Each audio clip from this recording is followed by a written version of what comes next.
All right, so we're going to go over your list of services, define a bunch of the business's goals, what your customers' expectations will be, what your kind of general pricing is going to be, things like that. Getting this all laid out is nice for advertising and for, if you're going to go get a business loan or anything like that, they'll want these things. You'll have them all laid out so you have them. Okay, so first thing we're gonna do is just define, your business's focus. Again, my fake business, Green Thumb Lawn Care. It's a landscaping and lawn care service, right? So who's our target market going to be? It's going to be residential clients, small business owners looking for professional lawn care, right? It could be commercial for you.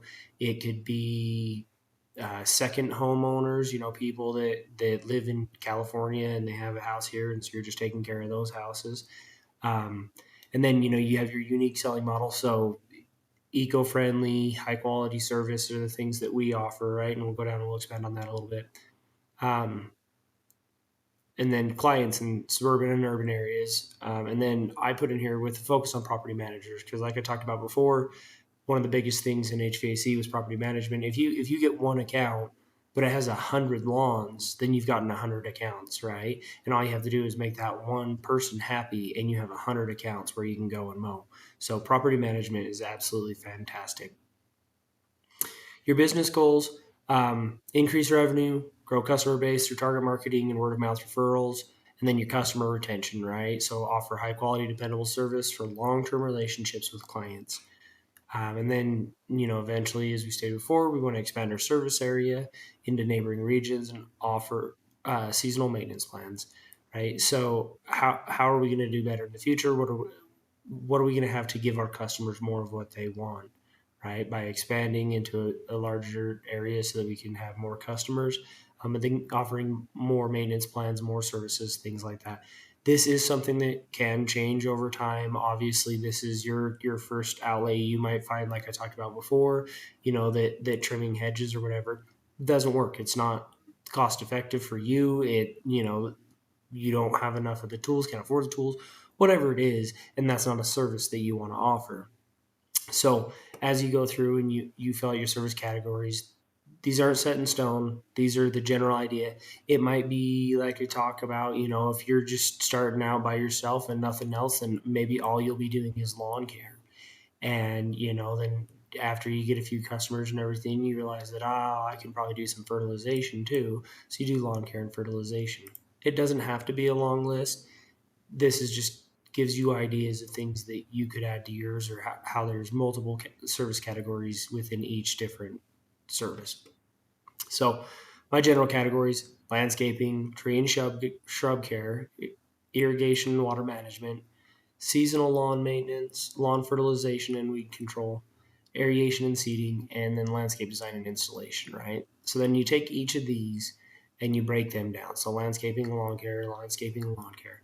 And we're going to talk about what we're going to do under each of these. So this one has lawn mowing and weed control. So lawn mowing, we're going to do weekly or bi-weekly mowing, edging, trimming along fences, walkways, and garden beds, right? Same thing. Weed control, application of chemicals or organic treatments, lawn fertilization, mulching, and bed maintenance. Then we move on to the next one: tree and shrub care. Let me just do it again. Tree and shrub care. We're going to do pruning and trimming. We're going to offer seasonal trimming of trees and shrubs to ensure proper growth, aesthetics, and safety, right? So fill all these out, matching up with the ones that you laid out up there. And then you'll get to section 4 here, which is your service pricing. How are you going to price? What is your model? Are you only going to do flat rate pricing? Are you going to do flat, like I have here, flat rate and hourly pricing? Are you going to do quotes and estimates for larger projects, right? So flat rate pricing for services like lawn mowing or mulch application and tree trimming, $40 for your lawn, right? You come out, you do the initial bid. This is how much it's going to cost to mow your lawn. And every time I come out and mow your lawn, it's $40. It's whatever it is, right? Same thing with mulch application. You can do hourly rate. That's hard in a lot of applications, especially with like landscape and lawn care and stuff like that. People feel like, enough stuff's not getting done. You're charging too many hours. It leaves a lot of room for people to argue about the price. Flat rate's nice because it's agreed on beforehand. You do what you're supposed to do. does require you to kind of, give an estimate, come out, look at the property and give an estimate. So, and then the last thing is quotes and estimates. So, if you have a larger project like irrigation, installation, aeration, anything like that, you can come out, you can give an estimate, for, and we can go over this in a lot of the other, like we specifically have a course that's just about all your services, about invoicing, estimating, all those things. But with estimates, you can do, break it down, or it can just be one like the $40. You come out and you say, we'll do it for $40, or you say, yeah, we'll do this irrigation install. Parts is this much, labor is this much, that kind of thing. I find that with parts and labor breakdown, people want to squabble about, well, I can get this much, so I'll buy the parts, and then you get stuff that doesn't work. So a lot of times it's easier to keep it all in one, and it's just one estimate, but depends on how you go, and we'll talk about that in some of the future courses. So then here's the service pricing, right? So like I talked about, lawn mowing and trimming, be 35 to 50 per visit based on lawn size and frequency. So that's where we come out and we say, hey, if you do monthly, it's going to be 35, but if you do it bi-monthly, we'll knock it down to 30. We'll knock it down to 25, whatever. Come out, you have that contract with the person. Again, with QuickBooks, all this stuff can be recorded. You can have credit card on file, which we'll go over here in a second, and make it real streamlined for you with each customer. So fertilization, weed control, estimated price per treatment, your core aeration and seeding, right? So, and then that's based on lawn size and complexity, your sprinkler installations, and your landscape design, which is your estimated price, right? So your service packages and bundles, if you offer service packages, what are they? How do they break down? Do you have a basic, a premium, and a seasonal? In the basic, it's okay, we mow the lawn, we do the trimming, we do the edging, it's $150 a month. But if you want us to add fertilization, weed control, and aeration, then that's going to be another $100 a month. Then, you could have a seasonal cleanup package. They could do this one and this one where, it has the in-bed maintenance, it has the spring and fall cleanup, those kinds of things. So those are options, things you can put in there as packages to simplify things. When you're first starting out, it's kind of nice to have a really base pricing. When you're doing your stuff in QuickBooks, when you're doing your service pricing, it's nice to have simple pricing instead of each little thing has a price. It just makes it easier for you, easier for your technicians when they're filling out their invoices and things like that. So then we're on to service differentiation, right? So what is the unique selling point, and what is a customer experience that they're going to get from you that they're not going to get from somebody else? We already talked about the eco-friendly, expert staff, teams trained in horticulture and landscaping design, ensuring quality. This is like I was talking about with advertising and doing your flyers, doing things like that. This is so awesome to have this stuff already written out, because then when you're doing a flyer, you need a little tag and you say, oh, here it is. Our team is trained in horticulture and landscaping design, ensuring quality service, right? This stuff is all building blocks on everything else, and they're going to help you make the next step. So filling this out is going to make it so that when you're doing your advertising, when you're doing your online stuff, when you're trying to create pamphlets and things like that, all this is written down. When you go to the bank and ask for money, all this is right here. They're going to want things. They're going to want to know what's going to make your company successful, why they should give you a loan, and what you're going to do that is going to set you apart from other people. So that's where these unique selling points and the customer experiences matter the most. So expert staff, customizable service, right? It's tailored based on specific lawn conditions, plant types, and customer preferences. We have a satisfaction guarantee. If you're not satisfied with our work, we'll make it right. No questions asked. Flexible scheduling. We offer convenient scheduling options and emergency services for immediate lawn care needs.